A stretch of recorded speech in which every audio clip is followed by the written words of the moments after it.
Let us see now operator overloading in C++. In yesterday's class, we learned about nested classes, inline functions, and some other parts. Now today we shall see about operator overloading. As well as yesterday we have seen function overloading. Like function overloading, there is one more concept in C++, that is operator overloading. So I want to overload the operators. I want to overload the operators like addition, subtraction, multiplication, division, modulo, the operator which can be ordered ampersand, bitwise operator, relational operator, then new, delete, then reference operator, right shift, left shift. Okay. Now let us see these operators. What is operator overloading, guys? Function overloading is a runtime polymorphism, but whereas operator overloading is a compile time polymorphism. At the time of compilation only, this polymorphism will take place, or you can call overloading will take place, in which we need to use the operator, to overload as well as to provide the special information to the user defined data type. So what is the meaning of user defined data type? User defined data type is nothing but your class. On that class I want to apply the operator overloading. On that class reference I want to apply operator overloading. So what is the meaning of operator overloading, guys? Once again, so operator overloading, we can redefine or we can overload the operators in C++. As I said to you, arithmetic operator, relational operator, bitwise operator. There are some there are some there are some other operators like new for memory allocations. For deletion of memory we can use delete, and some logical operator also. So we can go for relational operator, we can go for bitwise operator, you can go for relational operator, we can go for somewhat logical operator also, as well as new and delete. So I'll let you know what are the operators are available to be overloaded. So operator overloading is used to overload or redefine the operators in C++. What are the operators are present in C++? Those operators we can redefine, or those operators we can overload. So guys, what are the operators that we cannot overload? What are the operators that we cannot overload? We cannot overload scope resolution operator because it's predefined and it has some specific meaning. What are the operators we cannot overload? One more, size of. Size of is a predefined operator which is useful for to find out the size of the variable, or size or memory required for that variable, or memory required for that data type. Then member selections, or you can call reference operator.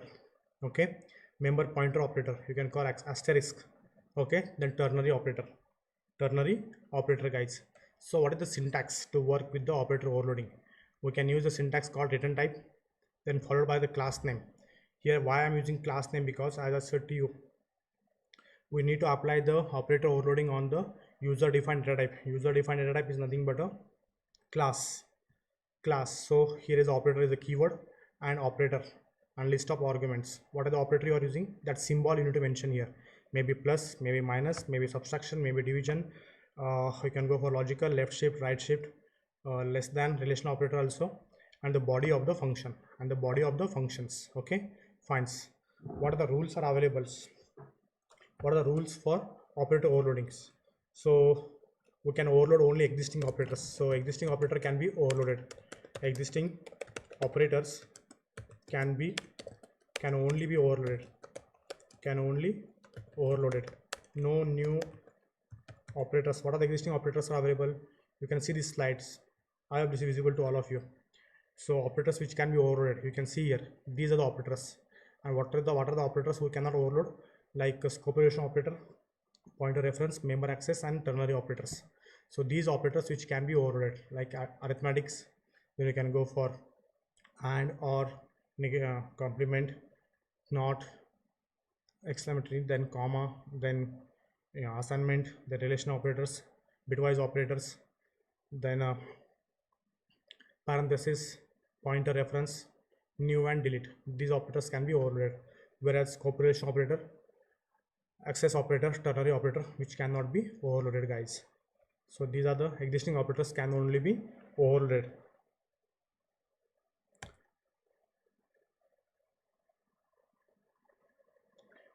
Next, let me add one more point.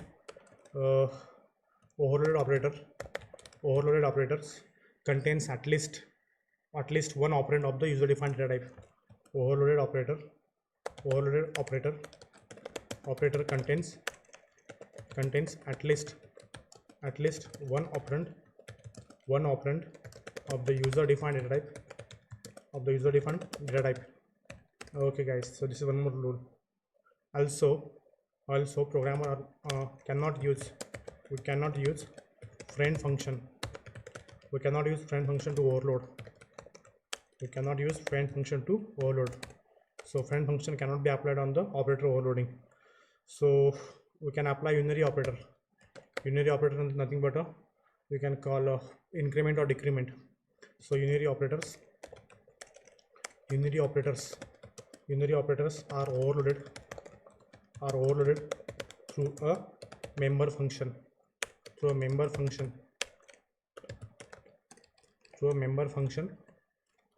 functions which takes no arguments, no explicit arguments, which takes no explicit argument, fine. So as well as like unary operators, we can overload binary operator also. So here instead of unary operator, you can overload binary operators.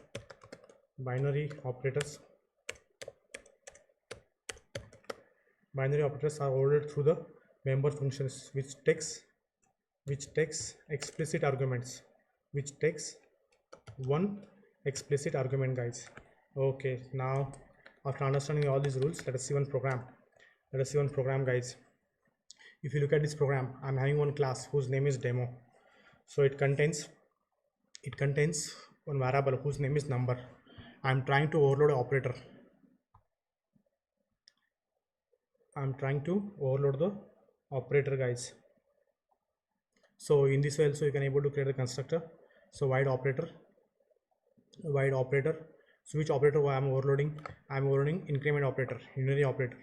So void operator, increment operator, and followed by you can use num assignment operator, means what are the operations you want to do in this operator, and some operations. That's it.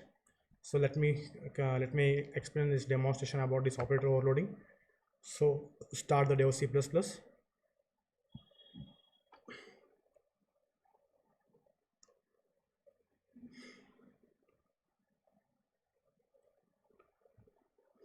So Alt F new source file. So first of all, I need to include my header file. Include iostream.h, and let me use a namespace. Using namespace standard, and let me create a class. So class operator demo. So this is my class ends with semicolon. So let us create some data members. Private. So I'm going for integer number, and let us go for some public data members and functions. So public. So let me create a constructor. So constructor is here. Constructor, this is a one parameter constructor. You can write in this fashion also. So guys, here is my n. This n takes one parameters. Suppose I'm using here 4. This demo takes one parameter, and the body of the demo, empty body, nothing is there. Okay, fine. And let us create a one function which is of type operator overloading. So operator,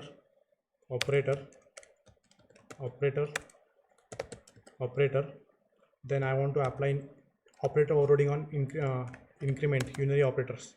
So what you want to increment? I want to increment this n.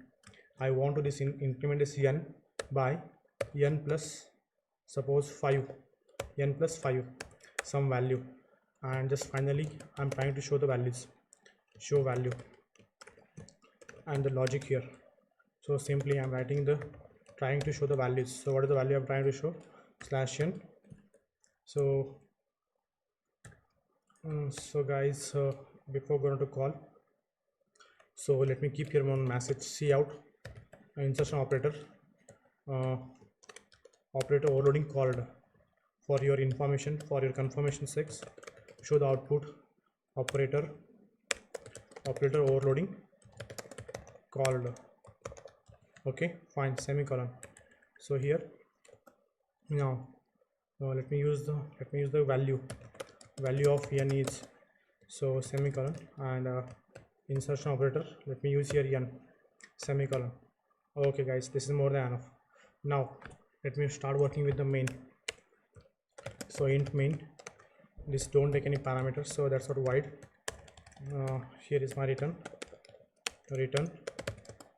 0 and use get char. So guys, let me create the object of this operator demo. So here is operator demo od.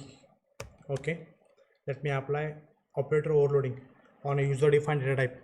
So operator demo is a user defined data type and its variable is, or you can call object reference is od.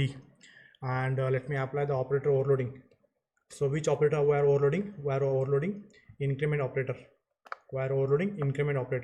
So simply let me go for incrementing od. Okay, incrementing od. You can look at that. You can look at the example.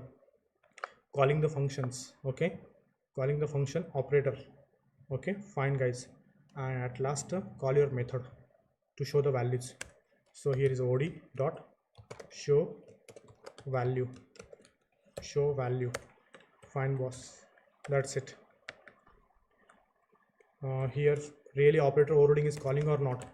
So for that purpose I have kept one message in operator overloading function, that is one cout. You can observe here I have kept one message, one cout statements, which will print whenever this operator overloading will be called. Okay, so here we are trying to call calling to this function. Which function? Calling to this function guys. Okay, fine. So directly we are applying the operator overloading. So Control S. So let me save the program. Go back. New day 13 CPP operator example. Control F9. Compiling. Done. Control F10. So you can see here guys. Let me increase the font properties and you can see the font here 20. Okay, so operator overloading is called. Value of n is 9. First time value was, look at here, just observe, first time value was 4. Right? Value was 4. Now 4 incremented to 4 plus 5. How much now? 9. Is that clear? Is that clear? Yes, sir. Means here, look at here guys. Here I use the increment operator. You can use these number of operators. You can see here. You can use these number of operators. Are you getting? So you can see here. I applied increment operator, unary operator. Here you can go for decrement operator. Less than or equal to, greater than or equal to, less than, greater than, and, or, plus, minus, multiplication, division, modulo, caret, new, delete. Are you getting guys? These operator, I took the example for increment operator. You can go for decrement, you can go for logical and bitwise, or and increment, decrement, relational operator also. Okay guys, understood? Yes, sir. Yes, sir. Yes, sir. Yes, sir. Yes, sir. Okay, fine.